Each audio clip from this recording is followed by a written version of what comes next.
আজ আমি বানাতে চলেছি বাঁধাকপি পুঁই শাকের পকোড়া। প্রথমে বাঁধাকপি পুঁই শাকগুলো কেটে ধুয়ে পরিষ্কার করে রেডি করে রেখে দিয়েছি।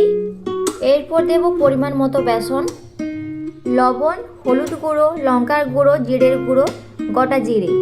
এবার আপনারা চাইলে গোটা জিরেও দিতে পারেন, গুঁড়ো জিরেও দিতে পারেন, আমি দুটো দিয়েছি।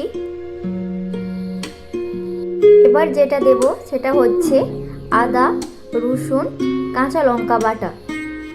দেব পেঁয়াজ কুচি। আপনারা চাইলে কম করেও পেঁয়াজ দিতে পারেন, যেহেতু আমার পরিমাণটা বেশি তার জন্য আমি এখানে 1 বাটি পেঁয়াজ অ্যাড করছি। এবার দেব কর্নফ্লাওয়ার। আপনারা চাইলে কম করে কর্নফ্লাওয়ার দিতে পারেন, আমি এখানে 3 চামচ কর্নফ্লাওয়ার অ্যাড করলাম। দেব চালের গুঁড়ো। এবার আমি এই সব মিশ্রণগুলোকে একসঙ্গে মাখিয়ে নেব।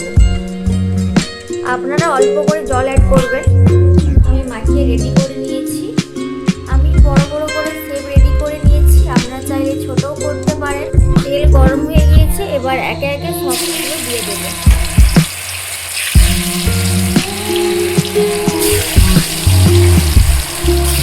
একে একে সবগুলোকে উল্টে পাল্টে নেব।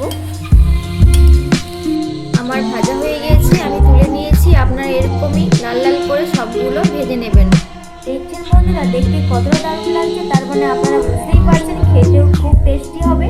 আমি যেরকমভাবে রান্নাটা করেছি আপনারা সেম প্রসেসে রান্না করে দেখবেন, দারুণ খেতে।